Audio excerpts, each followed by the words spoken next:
Greetings to you. Greetings to you. This is Mr. Adeoye. Yes. The topic before us is polysyllabic stress. Polysyllabic stress. And the polysyllabic stress is a very critical topic in English language, and mastering this aspect of English pronunciation is crucial for clear and effective communication. It will help you to sound more natural and be better understood by native speakers. So if you have your writing part,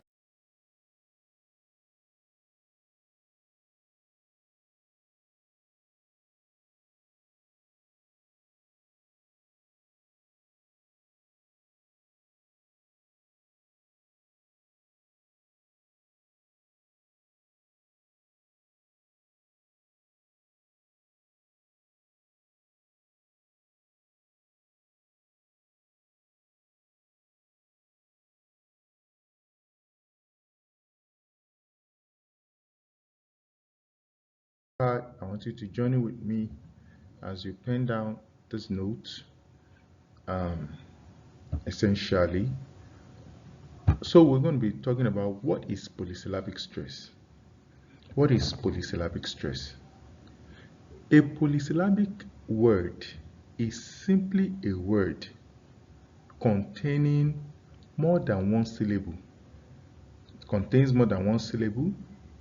For instance, words like education or temptation are polysyllabic. So,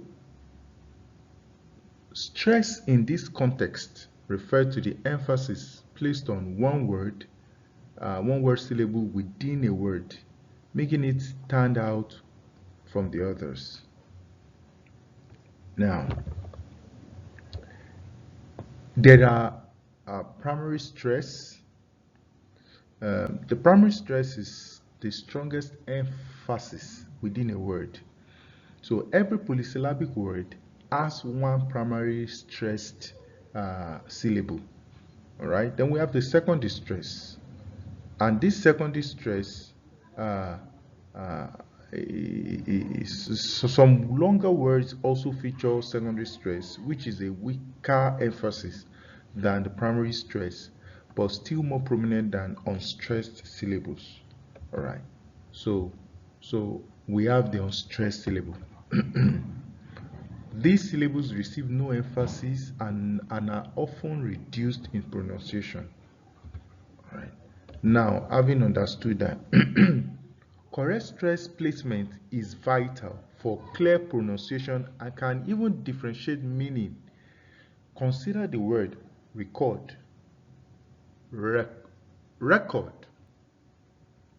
The word record, you have, for the noun, you have record. Record. Okay? For it as a noun, the stress is on the first syllable, and it means a document or a disk versus record. Record. Okay? Record is a verb, and it means to save sound or video. Okay, so you could see that the stress placement affects the word class of a word. All right. Now, why is stress important? Why is stress important? The significance of syllable stress extends beyond mere pronunciation. It profoundly impacts how words are heard and understood. So when a syllable is stressed, its vowel sound becomes noticeably longer, louder, and higher in pitch. This distinctiveness helps listener identify the word and its meaning more readily. Let me take it again. The significance of syllable stress extends beyond mere pronunciation. It profoundly impacts how words are heard and understood. So when a syllable is stressed, its vowel sound becomes noticeably longer, louder, and higher in pitch. This distinctiveness helps listeners identify the word and its meaning more readily. So we have the role of the schwa sound, and we're going to be learning that, Conversely, unstressed syllables often feature a reduced vowel sound, most commonly the schwa sound. You can see the schwa sound representation. This neutral vowel sound, as heard in the sound syllable of guarantee, is a hallmark of unstressed syllables in English. Guarantee. You can see that the stress is on T and the E sound are stressed, but the other ones, the vowel sounds appearing there in each of the syllables, the ga and it's more of a weak vowel sound. Since the syllables are not stressed, the schwa sound occurs in the place where the vowel sounds ought to occur. So incorrect stress can lead to misunderstandings or make your speech difficult to follow. English is considered as a free stress language because stress can fall on various syllables, unlike some languages where stress is always predictable. Are we together? Now, moving forward, okay? Moving forward. There are basic patterns in polysyllabic words. There are what? Basic patterns in polysyllabic words. While English stress can be unpredictable, okay, there are fundamental patterns that govern the placement of primary stress in most polysyllabic words. Understanding these patterns can significantly improve your pronunciation and comprehension. So what is the general rule? The general rule is that the primary stress is in most polysyllabic words typically falls on the first or second or third syllable, counting backward from the end of the word. It is rare for the primary stress to fall on the very last syllable in polysyllabic words. Most times the reason is that the last syllable is usually like a suffix. So stress does not actually function on, most times it does not fall on the prefix. The stress does not usually fall on the suffix. It hardly does that. All right. So let's move away from here and check. When you talk about two syllabic words, okay, we talk about a common pattern observed in many two syllabic words. We have the noun versus verb syllable, and sometimes in longer ones is that nouns and adjectives tends to place stress on the first syllable, whereas verbs, or sometimes adverbs, often stress the second syllable. That occurs on two syllable words, not polysyllabic words. I hope you understand that. So this noun versus verb stress, we're talking about when it occurs in two syllabic words. So the stress occurs on the first syllable when it is a noun or an adjective, and sometimes it occurs on the verb. It occurs on the second syllable when it is a verb or an adverb. I hope you understand that. Now, consider these illustrative examples. Look at the noun example. We have convict. Now, a convict is a person found guilty. Okay? Record. A record is a document. Increase. That is a rise. All right. Now that's showing you that the stress is on the first syllable, right? Now that's for noun. Look at the verb. We have convict. That's to find guilty. Record. That's to save sound or video. All right. Increase is different from increase. Now, That's to grow. Well, this just on two syllabic words. Our focus is not on two syllable listening, but we have to mention it in passing for you to understand. So there are stress rules based on common suffixes. Stress rules based on common suffixes. Many English suffixes act as strong indicators of stress placement, simplifying the process of determining which syllable receives emphasis. Here are some of the most consistent rules. Okay, so here we'll be talking about some of the rules that guide um, um, stress pattern in polysyllabic words. So when it is tion or sion, all these shon.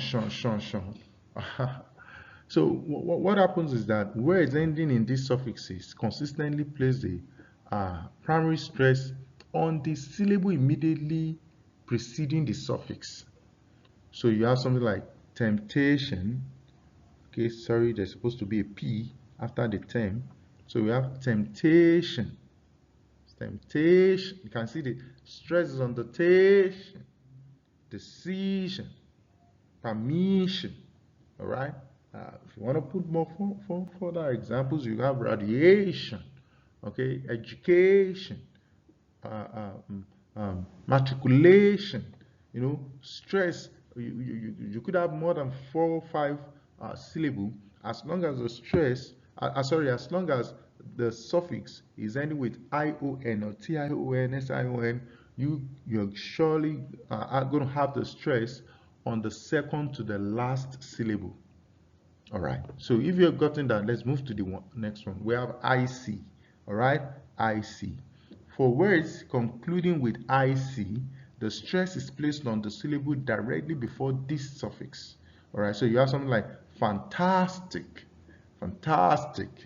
All right. Atlantic, Atlantic.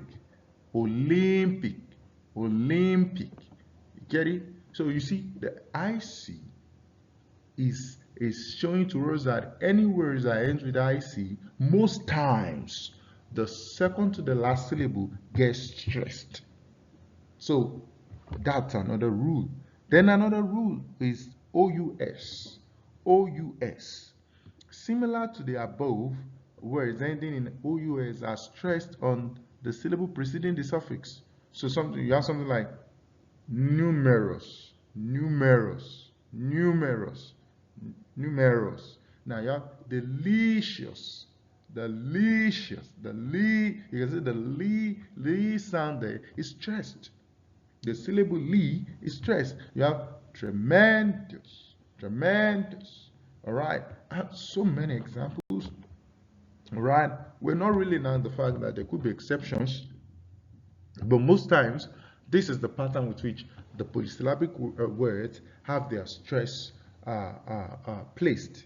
Okay, now look at this part 2 of stress rules based on common suffixes. We have continuing our exploration of suffix-driven stress patterns. These additional rules provide further predictability in polysyllabic words. Okay, you have SIVE. So you have words with suffix SIVs typically place the primary stress on the syllable immediately before the suffix. So you have it immediately before the suffix. So you have something like expensive. That's expensive. You have aggressive. Then you have distinctive. All right, distinctive.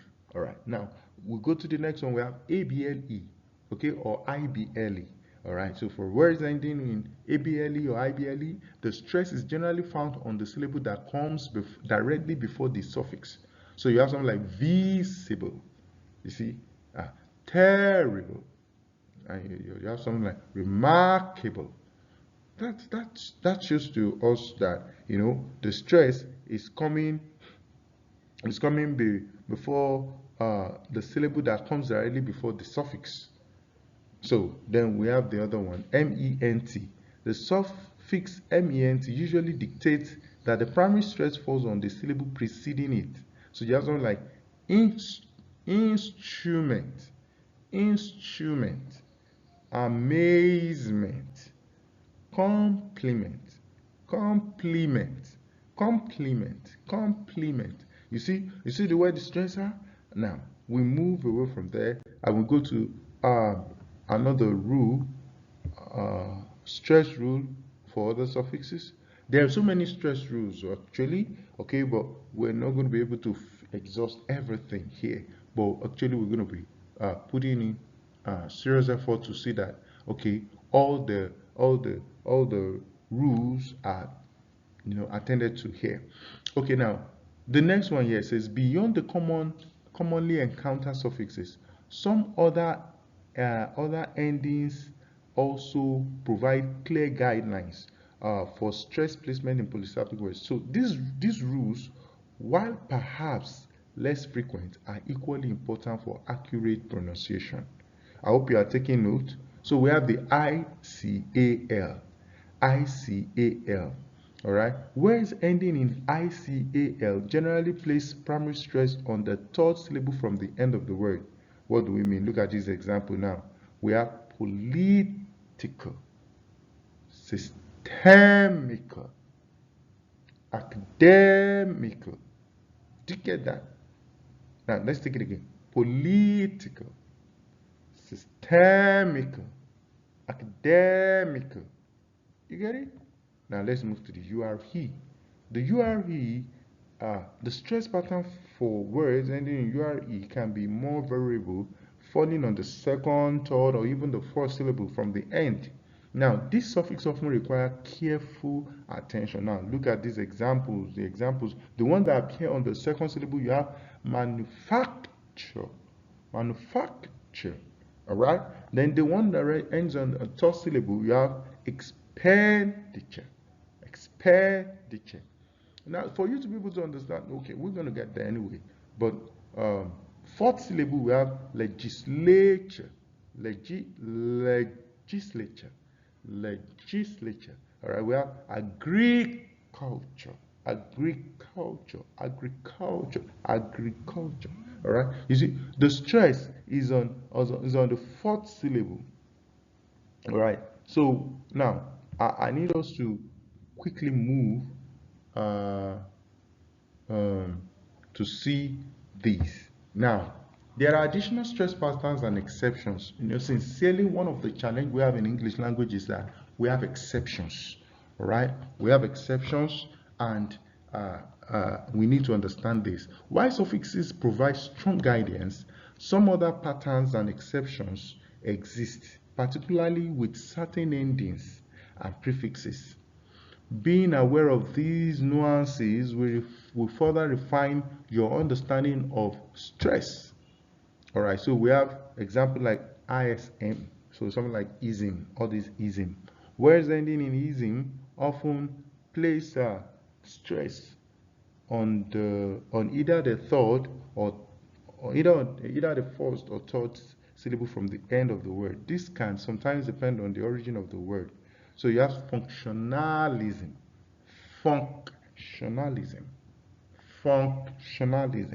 You see, that's on the first syllable. You have socialism.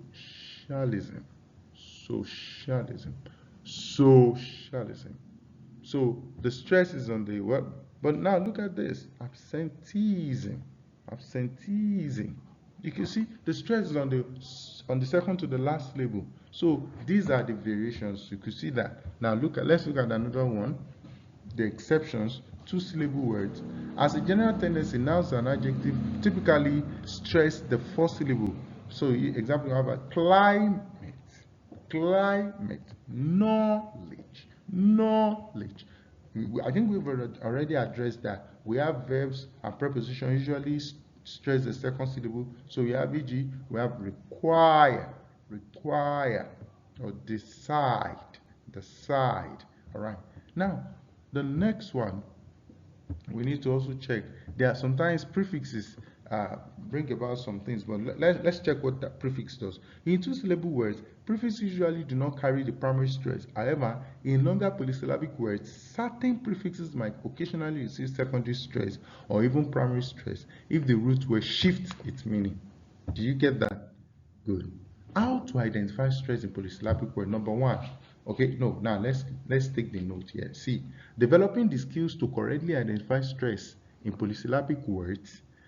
I take it again. Developing the skills to correctly identify stress in polysyllabic words require a combination of systematic approaches and consistent practice. Here are effective strategies to help you master this. Leverage suffixes. So now you have to leverage suffixes because almost all the time the suffix usually changes the word pattern of a word. So it either changes the word class or changes meaning, or it changes the pluralization or and all of that. So always start by looking for common suffixes, okay, as they are the most reliable indicators of stress. Like you're just going to think, am I going to be able to identify stress in all of these things? Now, this is it. We are saying that if you are able to check the stress pattern carefully, if you're able to check the stress pattern carefully, there are some words that end with, common suffixes. So anytime you see words that end with tion, IC, words that end with OUS, words that end with SIV, words that end with ABLE, IBLE, MENT, ICAL, and all of those things, you should know that the stress is going to be on certain, syllable of the word. Now, there should be an active practice. Okay, break down unfamiliar words into their syllables, then try pronouncing the word consciously, stressing each syllable in turn until you find the most natural and commonly accepted pronunciation. Are you getting the point? Aha. Now recognize noun verb pairs. There are noun verb pairs, so be mindful of words that function as both noun, adjective, and verbs, as their stress position often differ. Their stress positions often differ, directly influencing their meaning. So, for example, you have something like present. You have something like present. Then you have something like present. Present. I gave him a present. That's like I gave him a gift. That's a noun. Then you have something like I present a gift. I present a gift. Now you see the stress on the first syllable for present, while the stress on the second syllable for present. Are you getting it? So listen and verify. Pay close attention to how native English speakers pronounce polysyllabic words. Utilize online dictionaries. If you don't have online dictionaries, of course you could have advanced learner Oxford dictionary. Do you understand? You have your advanced your Oxford advanced learner dictionary. Make good use of it. You could use good dictionaries, and you see the stress patterns being indicated with a stroke. Do you understand? On this thing. Sometimes, if you use online dictionaries, there's a way the audio will help you to provide the pronunciation and possibly the phonetic transcription that explicitly mark the stress syllable with an apostrophe. You see, you see an apostrophe on the on the syllable where the stress occurs. So mastering polysyllabic stress is an essential step towards achieving clearer, more confident English communication. Remember, consistent practice and attentive listening are your most valuable tools. So, crucial for clarity, correct stress is fundamental for conveying meaning accurately and ensuring you are easily understood. Number two, listen and repeat. Use repetition and listen carefully to native speakers to internalize and master stress pattern naturally over time. Then suffix dependent. Most polysyllabic stress rules are governed by common word endings. Like key position, you have something like stress before TION, SION, IC, OUS, SIV, ABLE, MENT, and all of that. Third from end, you have something like ICAL, variable for URE and ISM. All right. So just practice examples, okay? Actively practice with words like education, musician, all right? Delicious, expensive, visible, instrument, political, manufacture, and all of that.